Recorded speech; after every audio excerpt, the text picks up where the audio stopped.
오늘 말씀의 제목을 따라해 보시기 바랍니다. 위로가 되는 사람이 있습니다. 위로가 되는 사람이 있습니다.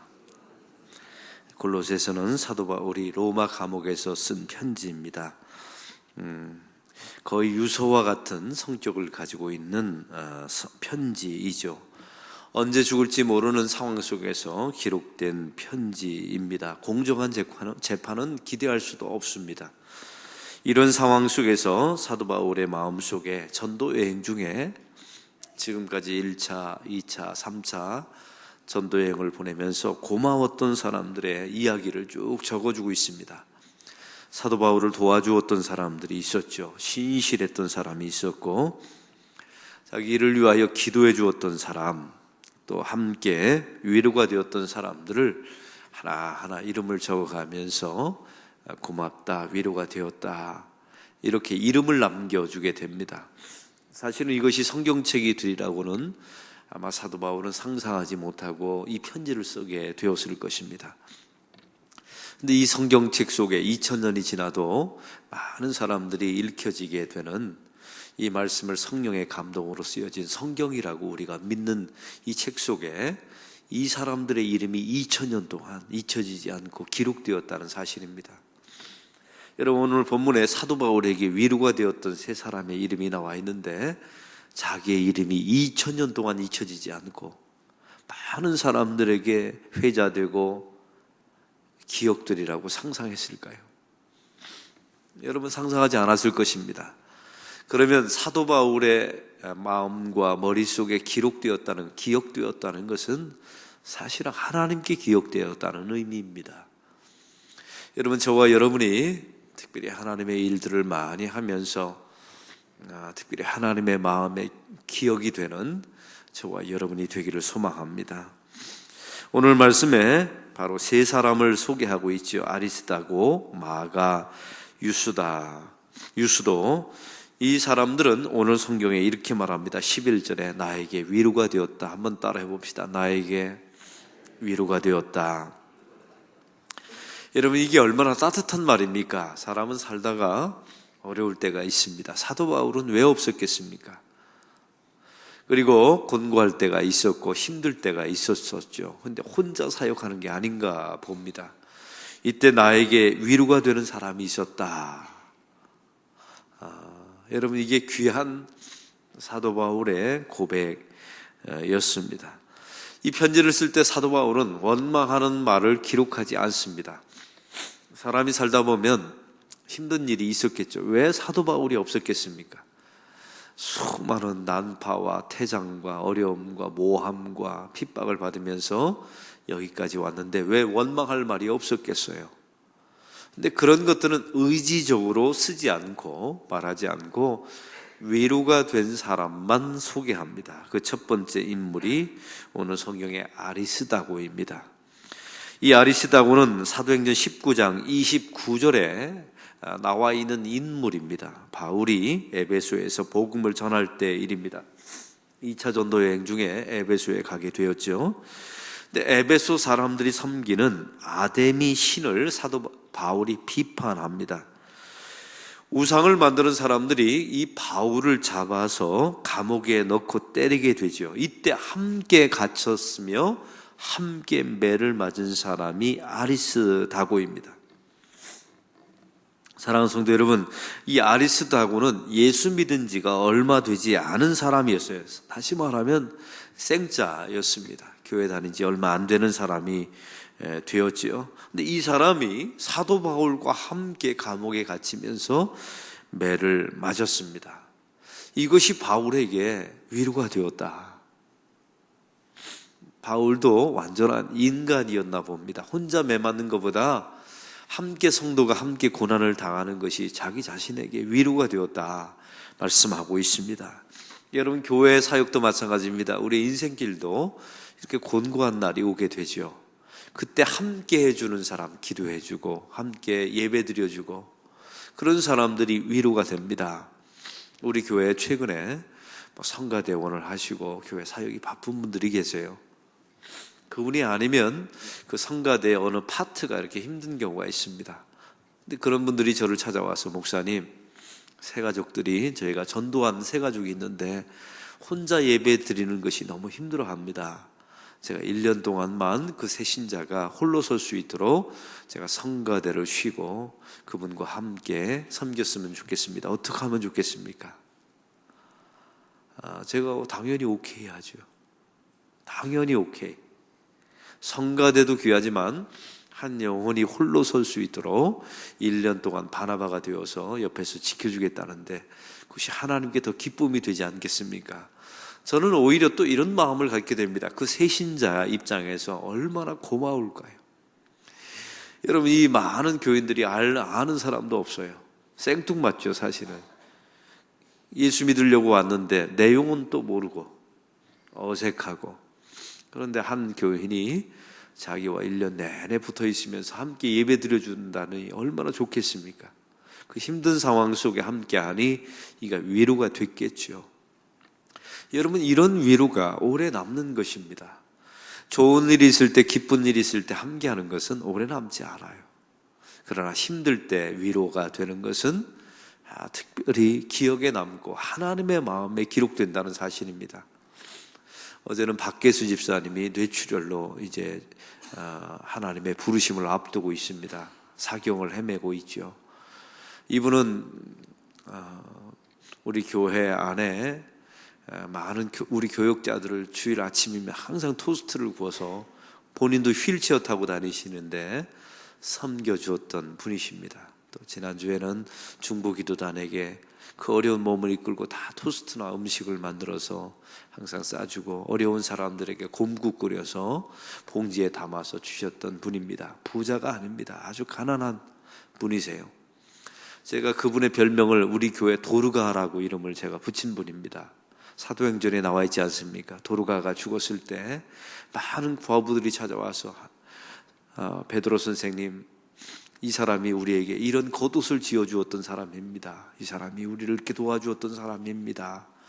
이렇게 말했던 그 도르가 말입니다. 지금 사비경을 헤매고 있습니다. 특별히 여러분의 기도를 부탁을 드립니다. 그런데 어제 제가 신방을 갔더니 우리 여전도의 회원들 전부가 와서 그분 앞에 마지막 모습일지도 모른다 하는 마음으로 다 지켜보고 그의 아드님을 위로하는 모습을 보았습니다. 여러분, 그런 것들이 하나님의 마음에 위로가 되는 것입니다. 하나님의 마음에 기억이 된다는 사실이죠. 여러분, 이걸 잊지 마시고 교회 안에 진짜 어려움이 있는 사람을 찾아내어서 함께 하십시오. 그러면 여러분의 이름이 하나님께 기억이 될 줄로 믿습니다. 즐거운 사람, 재미있는 사람, 노는 사람과 함께하는 건 기억이 안 나요. 그리고 하나님의 마음에도 그 사람의 이름은 기록이 안 됩니다. 오늘 성경은 그래서 사도 바울이 나에게 위로가 되었다 아리스다고를 소개하고 있죠. 두 번째 인물은 마가입니다. 이 사도 바울이 1차 전도 여행 중에 데리고 간 사람이 바울과 바나바와 마가였습니다. 여러분, 마가는 바나바의 조카였지 않습니까? 근데 버가라는 지역에서 선도하게 될 때 도중에 도망가 버리고 맙니다. 많은 사람들은 풍토병이라고 말하지만 향수병에 걸렸을 것이다 신학자들은 말합니다. 어찌 되었든 전도하면 끝까지 동행해야 되는데 도중에 가버리게 된 것입니다. 이때 사도 바울의 마음이 상하게 돼요. 어떻게 하나님의 일들을 하게 되면 끝까지 해야 되지 도중에 가버리냐 하고 마음의 상처를 받습니다. 그런데 2차 전도 여행이 되어서 이제 다시 떠나게 될 때 이 바나바가 마가를 다시 데리고 가자고 말합니다. 그때 바울이 거절합니다. 사역하다가 도망간 당신의 조카를 데려갈 수 없다고. 그래서 바울과 바나바가 대판 싸우지 않습니까? 그래서 팀이 나눠지게 돼요. 바울은 실라와 함께 2차 전도 여행을 가게 되고 바나바와 마가가 또 함께 전도 여행을 가게 되고 이런 일이 벌어지게 됩니다. 그러면 이 마가는 어떻게 된 것입니까? 여러분, 사실 마가는 사도 바울에게 버림받은 사람이 되잖아요. 그 사람 때문에 2차 전도 여행 중에 두 팀이 갈라지게 되고. 근데 성경에 보면 마가에게 놀라운 변화가 일어나게 됩니다. 베드로전서 5장 13절에 보면 베드로가 마가를 나의 아들이라고 표현합니다. 왜냐하면 이유가 있었어요. 여러분, 베드로는 무식한 어부였습니다. 그러니까 유대인의 언어인 아람어 같은 건 사용할 수 있었지만 헬라어를 구사할 수가 없는 거예요. 그러면 이 베드로가 사실은 쓴 베드로 전서 같은 것은 자기가 쓸 수 있는 글이 아니었던 겁니다. 그걸 다 누가 도와주었을까요? 마가가 도와주었던 겁니다. 그러니까 마가가 성경을 기록하는 일에 크게 베드로의 도움을 주게 되고, 또 마가가 쓴 복음이 마가복음이 되는 거예요. 여러분, 이런 일들이 성경에 벌어지게 되었죠. 또 디모데후서 4장 11절에 보면 바울이 마지막 죽기 전에 유언을 남깁니다. 마가를 데려오라. 저가 나의 일에 유익하여노라. 이 마가를 데려오게 됩니다. 그럼 그 사이에 무슨 일이 벌어졌을까요? 마가가 변화된 거예요. 여러분, 누구에게, 사도 바울에게 위로가 되었던 사람은 누구입니까? 처음에는 엉망이었어요. 그런데 점점 좋아져서 하나님의 사역에 도움이 되는 사람. 여러분, 교회도 마찬가지입니다. 목회자들에게 누가 큰 위로가 되는 줄 아십니까? 처음에는 엉망이에요. 근데 이게 직분과 또 아무런 상관이 없더라고요. 집사님이라고 권사님이라고 상태가 좋은 게 아니에요. 엉망인 사람들이 있어요. 누군가는 상상하지 마세요. 목사도 마찬가지고요. 엉망인 경우가 있죠. 그런데 점점 만들어져 가는 겁니다. 후반으로 갈수록 좋아지고 견고해지는 사람, 이런 사람들이 목회에 얼마나 위로가 되는 줄 아십니까? 왜냐하면 보람이 있어요. 내가 저런 분들 때문에 목회를 하는 맛이 나는구나. 우리 교회의 존재 이유가 바로 저런 것이구나. 저렇게 엉망이고 저렇게 자기밖에 모르는 사람들이 복음 안에서 하나하나 변화되어서 마가를 데려오라. 저 사람은 나에게 유익이 되노라. 이런 말을 들을 줄 아는 사람으로 바뀌어 가는 거죠. 여러분, 이런 사람 자체가 교회 사역에 위로가 되고, 그런 사람의 이름이 성경에 기록된다는 사실입니다. 마가. 얼마나 놀라운 일입니까? 오늘 성경에 또한 마지막에 유스도라고 하는 사람이 기록됩니다. 이 사람은 잘 알 수 있는 인물이 아니에요. 성경에 여기밖에 안 나와 있습니다. 바울의 전도 여행 도중에 동행했던 사람이죠. 그리고 바울을 영접하고 따라다녔던 사람이었습니다. 그리고 바울을 위하여 수고를 아끼지 아니한 사람이었어요. 근데 이 사람에게 한 가지 특징이 있습니다. 이 사람은 할례당이었어요. 유대인이었습니다. 여러분, 이걸 다시 표현해보면 내가 율법을 지킴으로 구원을 받는다 확신했던 사람, 이 할례당이었거든요. 근데 이 사람이 바울을 끝까지 따라다니면서 수종 들었다라는 의미는 뭐냐면 은혜의 사람으로 바뀌었다는 겁니다. 율법으로 구원받고 율법을 행함으로 자기 의를 추구했던 사람이 이제는 아니다. 하나님의 주 예수의 은혜로 구원받는다는 것이다 라는 신앙인으로 바뀌었다는 뜻이에요. 여러분, 이게 얼마나 큰 위로가 되는 줄 아세요? 목회자들에게, 교회에게, 하나님에게. 여러분, 교회 안에도 이 할례당들이 많습니다. 이 현대판 21세기 할례당 누굴까요? 교회에서 은혜는 없고 항상 자기 행위를, 직분만 잘하고. 여러분, 직분이라는 것은 은혜가 있을 때 의미가 있는 거예요. 할렐루야. 한번 상상해 보세요. 은혜 없는 목사는 우리 교인 1800명을 다 망가뜨립니다. 여러분, 가슴에 은혜 없는 목사가 설교를 하고 목회를 하면 교인을 다 할례당으로 만들어버려요. 그러니까 영적인 살해자가 되죠. 사람의 몸만 죽였다고 살인하는 게 되는 겁니까? 영혼을 죽이는데요. 은혜 없는 장로님들은 당회와 교회 전체를 망가뜨립니다. 은혜 없는 권사님은 교회 모든 사역을 다 망가뜨려요. 위험한 흉기가 되는 겁니다. 할례당이 누구일까요? 은혜는 없이 항상 자기 행위만 자랑하고 드러내려고 합니다. 자기 존재를 드러내려고 하죠. 보상받으려 합니다. 사람이 인정해 주기를 바라고, 그리고 항상 비교합니다. 그리고 조금 나으면 우월감을 갖죠. 그 직분을 가지고 우월감. 또 조금 무시받으면 열등감을 갖죠. 여러분, 이게 엉망이 되는 거예요. 이 현대판 할례당이 교회 안에 있으면 교회 전체가 힘들어지고 교회가 진짜 이상한 집단이 되어버립니다. 여러분, 그래서 교회의 크기는 건물이 아니라 은혜를 얼마나 깊이 깨닫고 은혜를 얼마나 깊이 경험하느냐가 그 교회의 그릇이 되는 거예요. 그런 교회만이 죄인을 담아낼 수 있어요. 할렐루야. 여러분, 교회가 할례당이 되면 가장 큰 문제가 뭔지 아세요? 의인만 담아내려고 합니다. 잘 되는 사람, 부자, 그리고 우리하고 코드가 맞는 사람, 이런 사람들만 담아내요. 그러니 그릇이 교회가 그런 죄인을 어떻게 담아낼 수 있겠습니까? 교회라는 것은 세상의 모든 죄인을 담아내야 되는데 그 그릇의 크기는 은혜의 크기예요. 우리가 얼마나 죄인에서 구원받은 그 하나님의 구원의 감격, 그 은혜가 있는가가 교회의 그릇의 크기를 결정합니다. 여러분, 당회의 크기는 숫자가 아니에요. 목사의 여러분은 박사학위를 했느냐가 아닙니다. 그게 중요한 게 아니라 목사가 말씀을 통해서 은혜의 깊이를 얼마나 아느냐가 교회의 그릇의 크기.